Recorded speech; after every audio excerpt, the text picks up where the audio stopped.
I married the boy next door after 50 years apart. I am 73 years old, and I thought I knew everything there was to know about heartbreak. But nothing prepared me for the day I found that letter in my late husband's desk drawer, written in his shaky handwriting just weeks before he passed. "Dorothy," it began, "I need you to know something I should have told you 50 years ago. I saw him at the grocery store last month, Tommy Chen from next door. He asked about you, and I lied. I told him you were happy, that we had a good marriage, but I could see it in his eyes, the same love that was there when you were 18. I'm dying, Dorothy, and I can't take this secret with me. You deserve better than what I gave you. Find him. Find the love you gave up for me." My hands trembled as I read those words, sitting in the empty house that had been my prison for 47 years. The house where I'd raised 3 children who barely called anymore. The house where I'd endured decades of Harold's drinking, his angry outbursts, his cold silences that could last for weeks. I am Dorothy Mae Williams, and this is the story of how I found love again at 73, after thinking it was too late for second chances. Let me take you back to 1970, when I was Dorothy Mae Patterson, 18 years old, and living in a small house on Maple Street in Cedar Falls, Iowa. Next door lived the Chen family, Thomas and Ming Chen, who had immigrated from Taiwan with their son Tommy when he was just 12 years old. I first met Tommy when I was 14, and he was 15. I was struggling with my bicycle chain on a hot summer day, grease all over my hands and tears of frustration in my eyes. Tommy appeared beside me like an angel, his gentle hands fixing what I couldn't, his warm smile making my 14-year-old heart skip beats I didn't understand yet.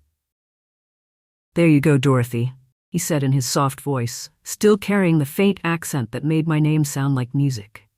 Good as new. From that day forward, Tommy Chen became the center of my world. He taught me to appreciate things I'd never noticed before.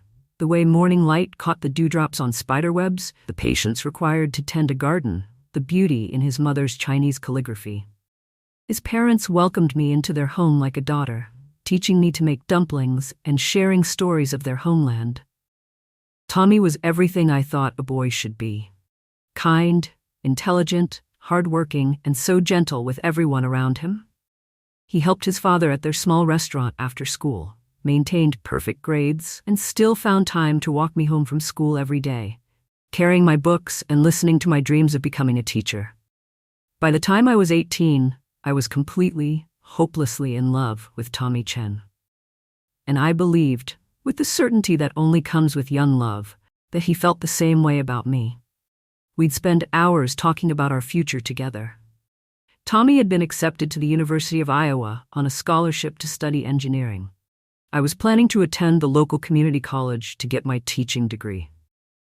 We'd mapped out our life together, a small wedding after his graduation, a little house with a garden like his mother's, children who would be bilingual and beautiful. But love, I learned, isn't always enough to overcome the ugliness of the world. The trouble started when my father, Earl Patterson, began drinking heavily after losing his job at the grain elevator. He'd always been a hard man, but unemployment and alcohol turned him into something cruel and dangerous. He'd come home late at night, stumbling and cursing, waking the whole house with his rage. "Where's my dinner?"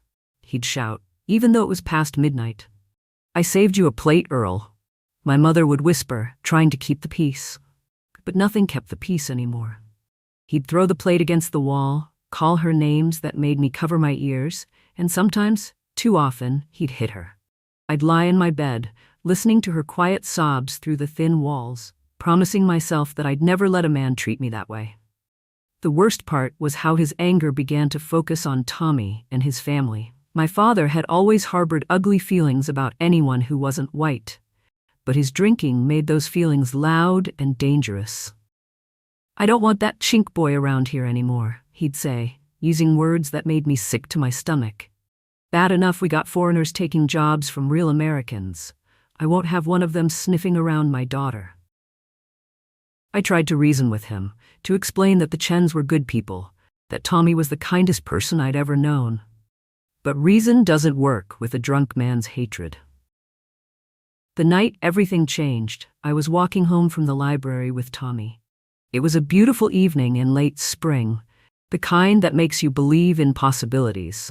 We were discussing the book I'd been reading, To Kill a Mockingbird, and how it made us think about prejudice and justice. "I think love can overcome anything," I told Tommy as we paused at the gate to my house. "If people just gave others a chance, if they looked past their differences." Tommy took my hand, his fingers warm and gentle. "I hope you're right, Dorothy. I hope the world can change." That's when my father stumbled out of the house, drunk and furious. He took one look at Tommy holding my hand, and something evil flashed in his eyes. "Get your hands off my daughter, you yellow piece of trash!" he screamed, loud enough for the whole neighborhood to hear. I felt Tommy's hand tighten around mine, not in anger, but in protection. "Mr. Patterson, I was just walking Dorothy home. I meant no disrespect." But my father was past hearing reason. He grabbed a baseball bat from the porch and started toward Tommy, swinging it wildly. Tommy could have easily defended himself. He was younger and stronger, but instead he stepped back, keeping himself between my father and me. "Dorothy, go inside," Tommy said quietly. "Please. I am still ashamed of what I did next." Instead of standing up for the boy I loved, instead of defending him against my father's hatred, I ran. I ran into the house and locked the door, listening to my father's ugly words and Tommy's quiet responses. I heard the bat connect with something. Maybe the fence, maybe worse, and then silence. When I finally found the courage to look out the window, Tommy was gone. There was blood on the sidewalk. The next morning, I ran to the Chen house, desperate to apologize, to explain, to somehow make things right. But when Mrs. Chen answered the door, her kind face was marked with tears and something that looked like pity. "Dorothy, dear child," she said in her careful English, "Tommy is in the hospital. Your father, he hurt him badly." My world crumbled. The boy I loved was hurt because of my father's hatred, and I had done nothing to stop it. I begged to see him, to visit him at the hospital, but Mrs. Chen shook her head sadly. "The doctor says he will recover, but Dorothy, perhaps it is best if you don't come. This situation, it is too dangerous for everyone." For the next 2 weeks, I tried everything I could think of to see Tommy. I called the hospital, but they wouldn't let me through. I went to the restaurant, but it was closed. I sat on my porch every evening, hoping to catch a glimpse of him, but the Chen house remained silent. Then Harold Williams showed up at my door. Harold was 25, 7 years older than me, and worked at the bank where my father had gone to beg for a loan to keep our house. He was tall and clean-cut, with the kind of confident smile that made adults trust him immediately. He'd been watching me, he said, and thought I was the prettiest girl in Cedar Falls. "I'd like to take you to dinner, Dorothy," he said, hat in hand like a gentleman. "With your father's permission, of course."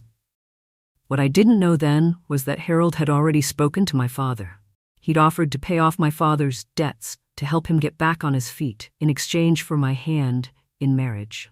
I was being sold, essentially, though no one used those words. "Harold's a good man," my father said after Harold left. "Steady job, good family. He could provide for you better than some restaurant boy ever could." The way he said "restaurant boy" made it clear he was talking about Tommy, and his tone carried an unspoken threat. I knew that if I refused Harold, if I kept trying to see Tommy, my father would find ways to hurt the Chen family even more. The night before Harold's second visit, I finally saw Tommy. He was sitting in his family's garden, his left arm in a sling, a bandage around his head. Even injured, he was beautiful to me. I climbed the fence between our yards, something I'd done 100 times before, and ran to him. "Tommy, I'm so sorry," I whispered, tears streaming down my face. "I should have stopped him. I should have protected you." He looked up at me with those gentle eyes, and I saw something there I'd never seen before, a deep sadness that seemed to go beyond his physical injuries. "Dorothy," he said softly, "my parents think it's best if I go away." "Go away? Where?" "My uncle in California has offered me a job. I can finish school there, start fresh somewhere people don't know about this." I felt my heart breaking into pieces. But what about us? What about our plans? Tommy reached up with his good hand and touched my face. "Dorothy, I love you. I will always love you. But I can't stay here and put you in danger. Your father, he's not going to stop. And if something happens to you because of me, Nothing will happen to me, I insisted. We can leave together. We can go to California together. But Tommy shook his head. With what money? How would we live? And what about your family? Your father would never let you go. He was right, and we both knew it. I was 18, with no money, no job skills, and no way to support myself. Tommy was leaving in a week, and I was trapped in a life I didn't want. There's something else, Tommy said, his voice barely above a whisper. Harold Williams came to see my father yesterday. My blood ran cold. What did he want? He wanted to make sure I understood that if I ever tried to contact you again, if I ever came back to Cedar Falls, he would make sure my family's restaurant was shut down. He said he had friends at the bank, at the city council. He could make life very difficult for my parents. I stared at Tommy, feeling the walls of my future closing in around me. Harold Williams, the man my father wanted me to marry, was threatening the family of the boy I loved. Tommy, we have to fight this, I said desperately. We can't let them win. But Tommy just looked at me with those sad, wise eyes. Dorothy, sometimes fighting isn't about winning. Sometimes it's about protecting the people you love. If I stay, if I keep trying to be with you, your father will drink himself to death and my parents will lose everything they've worked for. But if I go, if I stay away, everyone stays safe. What about me? I asked, hating how selfish I sounded, but unable to stop myself. What about what I want? Tommy pulled me close with his good arm, and I breathed in the scent of him, soap and garden soil and something indefinably sweet that I'd never smelled on anyone else. You're going to have a good life, Dorothy. You're going to be a wonderful teacher, and you're going to help so many children. You're going to be loved by someone who can take care of you properly. But not by you, I whispered. But not by me. We held each other in that garden for what felt like hours, both of us crying quietly. When I finally pulled away, Tommy pressed something into my hand, a small jade bracelet that had belonged to his grandmother. So you don't forget me, he said. I could never forget you, I replied. But as I climbed back over the fence and walked to my house, I knew I would have to try. Because the alternative, watching my father drink himself to death while Harold Williams destroyed the Chen family, was unbearable. 3 days later, I accepted Harold's proposal. Not because I loved him, but because it seemed like the only way to protect everyone I cared about. Tommy left for California the next week, and I didn't even get to say goodbye. I was married to Harold Williams 2 months later, in a small ceremony at the Methodist Church. I wore my mother's wedding dress and carried white roses, and I smiled for all the photographs. But the whole time, I was thinking about Tommy Chen and the life we should have had together. What followed were 47 years of what I can only describe as slow suffocation. Harold wasn't physically abusive like my father, but he was controlling in ways that were almost worse. He made all the decisions, where we lived, how we spent money, who we socialized with, even what I wore to church. I never did become a teacher. Harold thought it was inappropriate for his wife to work. And besides, he said, I'd be too busy raising his children. We had 3 children, Michael, Susan, and Robert, and I threw myself into motherhood with all the love I couldn't give to my husband. But even my children seemed to sense something was missing. They were polite, well-behaved kids, but there was a distance between us that I couldn't bridge. Harold's coldness infected the whole house, creating an atmosphere where emotions were seen as weakness and love was something to be rationed. The worst part was the silence. Harold could go weeks without speaking to me directly, communicating only through the children or not at all. When he did speak, it was usually to criticize my cooking, my housekeeping, my appearance, my friends. Gradually, I stopped having opinions about anything. It was easier that way. I kept Tommy's jade bracelet hidden in my jewelry box, taking it out sometimes when Harold was at work and holding it like a talisman.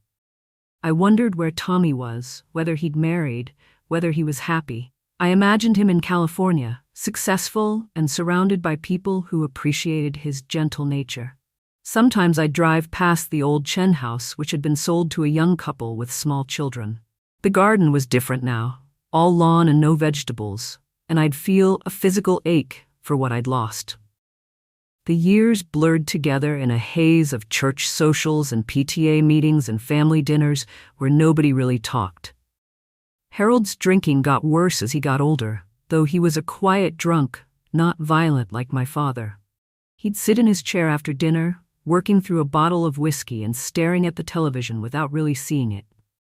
My children grew up and moved away as quickly as they could.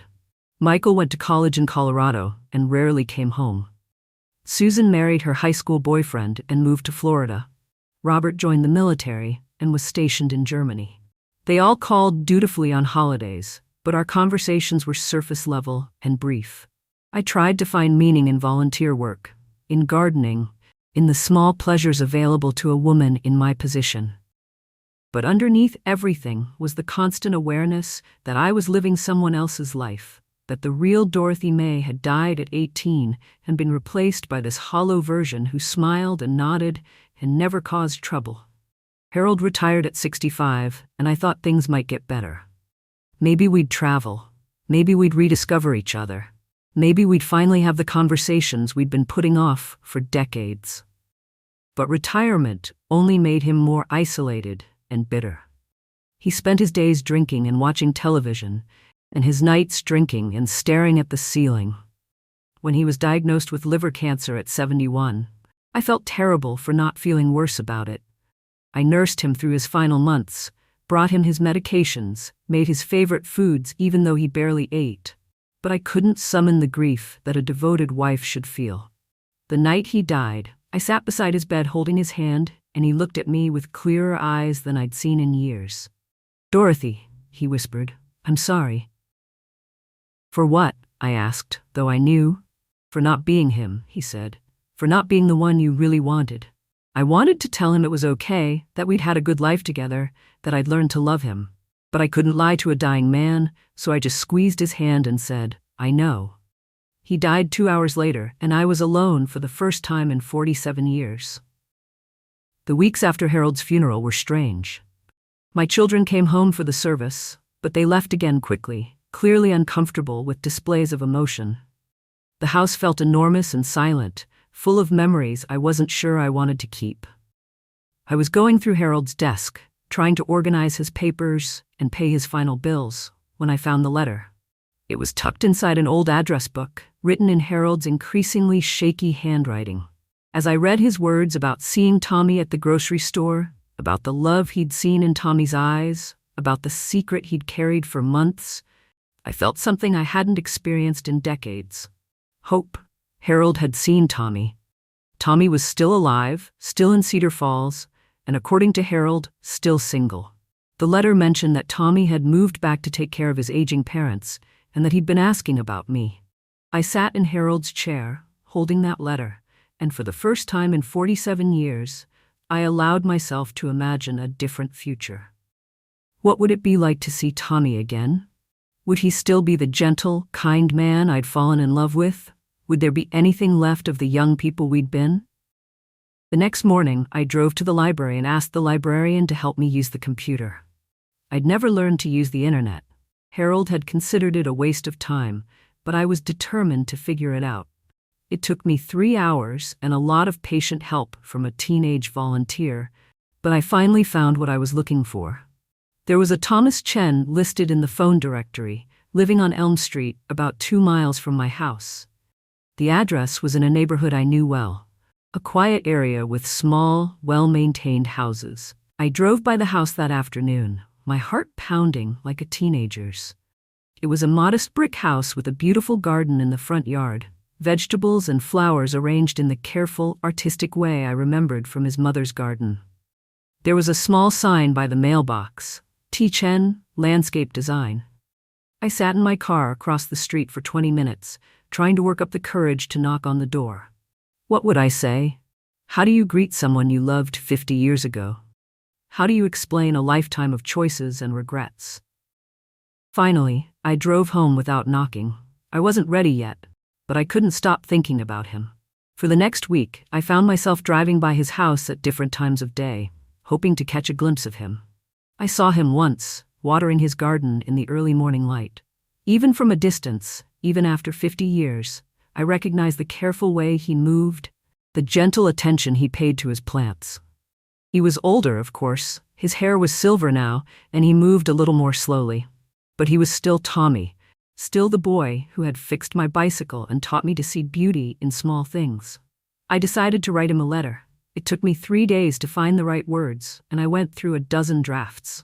How do you summarize 50 years of regret in a few paragraphs? How do you apologize for a lifetime of silence? Dear Tommy, I finally wrote, I don't know if you remember me, but I'm Dorothy Mae Patterson. I was Dorothy Williams for 47 years, but I've recently become Dorothy Patterson again. I lived next door to you and your family when we were young. I heard from someone that you're back in Cedar Falls, and I wanted to reach out to say hello and to apologize for how things ended between us all those years ago. I've thought about you often over the years, and I've always regretted not saying goodbye properly. If you're willing, I'd love to see you again and catch up. I understand if you'd rather not. I know I have no right to reappear in your life after so long, but I hope you'll consider it. I can be reached at the phone number below. With love and memories, Dorothy Mae. I mailed the letter on a Monday and then spent the rest of the week jumping every time the phone rang.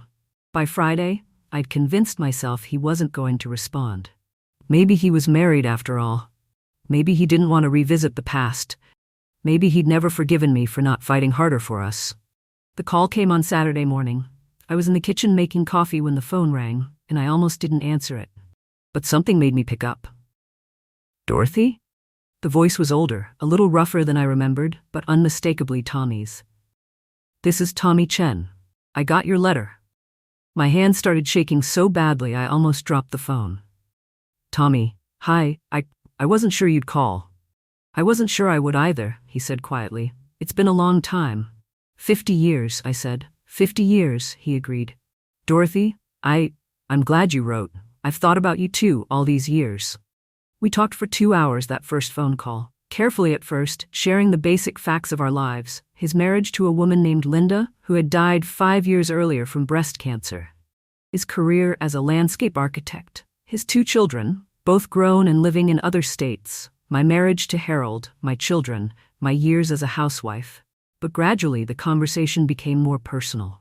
We talked about his parents who had both passed away in the early 2000s. We talked about how the town had changed, how different the world was now.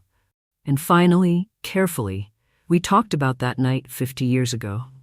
I never blamed you for what happened, Tommy said. I hope you know that. You were just a kid, and you were scared. We both were. I blamed myself, I admitted. I've blamed myself for 50 years. Don't, he said firmly. We were caught in something bigger than us. Your father, my situation, the times we lived in, we didn't have the power to change any of that. But we had the power to choose, I said, and I chose safety over love. There was a long silence on the other end of the phone. Finally, Tommy spoke. Dorothy, can I ask you something? Of course. Were you happy? With Harold, did you have a good life? I'd been dreading this question, but I decided to be honest. I was content. Harold was a good provider, and my children were healthy and safe. But happy? Really happy? No, I don't think I was. I'm sorry, Tommy said quietly. I'm so sorry that happened to you. What about you? I asked. Were you happy with Linda? Yes, he said without hesitation. Linda was a wonderful woman. We had a good marriage, a good life together. I loved her very much. I felt a stab of something that might have been jealousy, but also relief. At least one of us had found happiness. At least one of us had gotten to experience real love. I'm glad, I said, and I meant it. I'm glad you had that. Dorothy, Tommy said, would you like to meet for coffee? If you're comfortable with that. I'd like to see you again. My heart started racing. I'd like that very much. We arranged to meet the next day at a small cafe downtown, neutral territory, where we could talk privately. I spent the rest of the day trying to decide what to wear, feeling like a nervous teenager getting ready for a first date. I arrived at the cafe 15 minutes early, my stomach churning with nerves. I'd chosen a simple blue dress that I hoped was flattering, and I'd even gotten my hair styled at the salon that morning. But as I sat there waiting, I couldn't stop thinking about how much I'd aged, how different I must look from the 18-year-old girl Tommy had known. When he walked through the door, I recognized him immediately. He was older, yes, with silver hair and lines around his eyes, But he still had that gentle way of moving, that thoughtful expression I remembered. And when he saw me and smiled, it was like 50 years disappeared. "Dorothy," he said, coming over to my table. "You look wonderful." "So do you," I said, standing up awkwardly.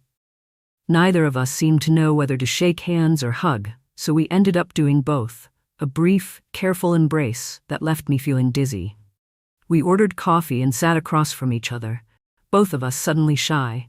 Up close, I could see the changes that time had made, the deeper lines around his eyes, the slight stoop to his shoulders, the age spots on his hands. But his eyes were the same, kind, intelligent, full of the same gentle warmth I'd fallen in love with. "I can't believe we're really sitting here," I said finally. "I know," Tommy agreed. "I kept thinking about this conversation for 50 years, and now that we're having it, I don't know what to say." We started with safe topics, our children, our work, the changes in the town. Tommy told me about his landscape design business, how he'd built it from nothing after moving back to Cedar Falls to care for his parents. I told him about my volunteer work, my garden, the small ways I'd tried to make a difference in the community. But gradually, we began to talk about deeper things. Tommy told me about Linda's illness, how he'd nursed her through 2 years of chemotherapy and radiation, how her death had left him feeling lost and alone. "We had 35 good years together," he said. "She was patient with me, understanding about my past. She knew about you, actually. I told her about the girl I'd loved when I was young, and she never felt threatened by that. She said everyone deserves to have a great love story, even if it doesn't end the way you want it to." I felt tears prick my eyes. "She sounds like an amazing woman." "She was," Tommy agreed. "She would have liked you, I think. She always said she wished she could have met you, to thank you for loving me so well that I knew how to love her." That made me cry in earnest. The idea that my love for Tommy had somehow prepared him to love someone else, that something good had come from our heartbreak, was more healing than I'd expected. "I'm sorry," I said, wiping my eyes. "I don't know why I'm crying." "Don't apologize," Tommy said gently. "We're talking about 50 years of life. Some tears are probably appropriate." I told him about my marriage to Harold, about the loneliness and the silence, about how I'd felt like I was living someone else's life. Tommy listened without judgment, his expression growing sadder as I described the years of emotional distance. "I kept your bracelet," I said suddenly. "Your grandmother's jade bracelet. I've carried it with me all these years." Tommy's eyes widened. "You still have it?" I opened my purse and pulled out the small jade bracelet, still as beautiful as the day he'd given it to me. Tommy reached out and touched it gently, his fingers brushing mine. "I thought you would have thrown it away," he said quietly. "I could never throw it away," I said. "It was all I had left of you." We sat there for a moment, both of us looking at the bracelet, both of us remembering the night in his parents' tea garden when our young love had been shattered by the cruelty of the world. "Dorothy," Tommy said finally, "I need to ask you something, and I want you to be honest with me." "Okay. Are you here because you're lonely? Because Harold died and you're looking for someone to fill that empty space? Because I need to know if this is about me specifically, or if I'm just convenient." I looked at him, this man who had known me when I was young and full of dreams, who had loved me when I thought anything was possible. "Tommy, I've been lonely for 50 years. If all I wanted was company, I could have found that anywhere. I'm here because I never stopped loving you. I'm here because I want to know if there's any chance that what we had was real enough to survive all this time." Tommy reached across the table and took my hand. His skin was warm and slightly rough from years of working in gardens, and it felt like coming home. "It was real," he said. "What we had was real. And I never stopped loving you either." We talked for 4 hours that day until the cafe was getting ready to close. We made plans to see each other again, to take things slowly and see what developed. As we walked out to our cars, Tommy stopped and turned to me. "Dorothy, I want you to know something. I don't expect anything from you. I don't expect you to love me the way you did when we were 18. We're different people now, and we've both lived full lives. But I'd like to get to know who you are now, if you'll let me." I looked at this man who had been my first love, who had shaped my understanding of what love could be, and I felt something I hadn't experienced in decades: hope. "I'd like that too," I said. What followed was the most beautiful courtship of my life. Tommy and I took things slowly, meeting for coffee or lunch, taking walks in the park, sharing memories and dreams. We were both careful, both aware that we were dealing with something precious and fragile. Tommy showed me his garden, which was a masterpiece of color and texture. He'd created different sections: a vegetable garden like his mother's, a flower garden with all the plants we'd admired when we were young, and a quiet sitting area with a bench overlooking a small pond.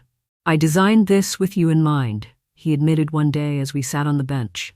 "I know that sounds foolish, but I always imagined that someday you might see it."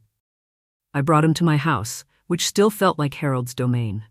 Together, we started making small changes, moving furniture, changing curtains, adding flowers to the rooms. Slowly, the house began to feel like a home rather than a mausoleum. We discovered that we still had the same interests, the same values, the same gentle way of being in the world. But we also learned about the people we'd become during our years apart. Tommy was more confident now, more sure of his place in the world. I was more careful, more protective of my heart, but also more appreciative of simple pleasures. 6 months after our first coffee date, Tommy asked me to marry him. We were in his garden, watching the sunset, and it felt like the most natural thing in the world. "Dorothy," he said, "I know we're not young anymore. I know we can't have the life we planned when we were 18, but I'd like to spend whatever time we have left together. Will you marry me?" I looked at this man who had waited 50 years for me, who had loved me through decades of separation, who had never stopped believing in the possibility of us. "Yes," I said. "Yes, I'll marry you." We were married 3 months later in a small ceremony in Tommy's garden. My children came, looking puzzled but pleased to see me happy. Tommy's children flew in from out of state, and I was nervous about meeting them until his daughter took my hands and said, "Dad's been talking about you for months. Thank you for making him smile again." The wedding was simple but perfect. We wrote our own vows, promising to love each other for whatever time we had left, to be gentle with each other's hearts, to never take for granted the miracle of second chances. "I, Dorothy May, take you, Tommy, to be my husband," I said, tears streaming down my face. "I promise to love you with the wisdom of a woman who knows how precious love is, and with the joy of a girl who thought she'd lost her chance at happiness. I, Tommy, take you, Dorothy May, to be my wife," he said, his voice steady and sure. "I promise to love you with the patience of a man who has learned that good things are worth waiting for, and with the gratitude of someone who has been given a gift he thought he'd lost forever." We exchanged rings, simple gold bands that felt like the most precious jewels in the world. When the minister pronounced us husband and wife, Tommy kissed me with 50 years of love and longing and hope, and I felt like the luckiest woman alive. I am now Dorothy May Chen, and I have been married to Tommy for 6 months. We live in his house with the beautiful garden, and every morning I wake up next to the man I've loved for 55 years. We're both in our 70s, and we know our time together is limited. But we don't waste a single day. We tend the garden together, travel to places we've always wanted to see, and spend long evenings talking about everything and nothing. We've created a life that honors both our past and our present. Photo albums that include pictures of Linda, alongside pictures of Harold, family dinners where all our children and grandchildren are welcome, traditions that blend our histories into something new. Sometimes I think about the girl I was at 18, making that terrible choice between love and safety. I don't regret protecting Tommy's family from my father's hatred, but I do regret not fighting harder for us, not believing that love could overcome the obstacles we faced.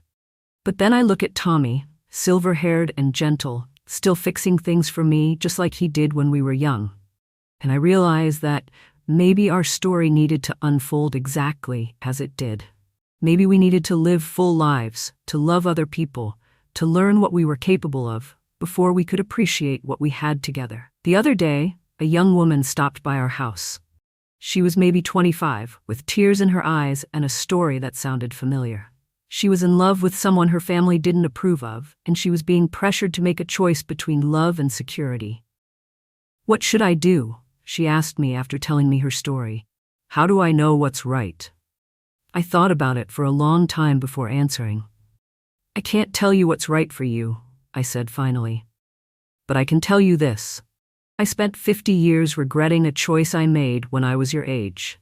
I chose safety over love, and while I don't regret protecting the people I cared about, I do regret not fighting harder for happiness. Life is shorter than you think, and love is rarer than you hope. If you found real love, if you found someone who sees you and cherishes you and makes you want to be your best self, then that's worth fighting for."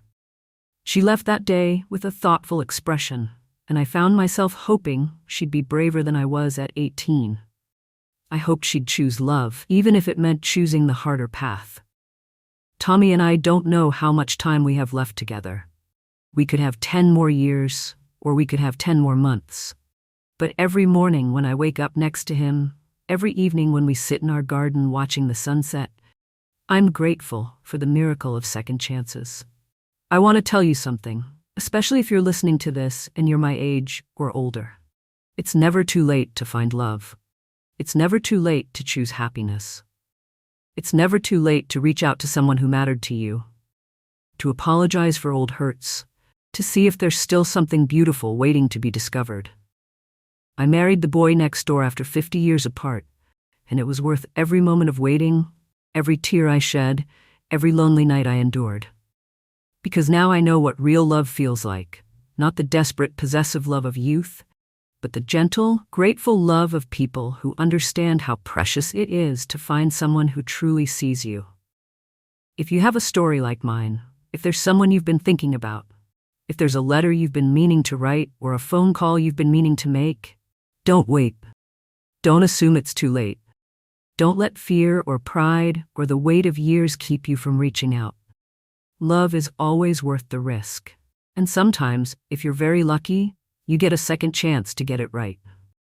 If you enjoyed this story of love, hope, and second chances, I encourage you to subscribe to hear more true stories from people like me who've learned that life's most beautiful chapters sometimes begin when we least expect them. Because everyone deserves a happy ending, no matter how old they are when they find it.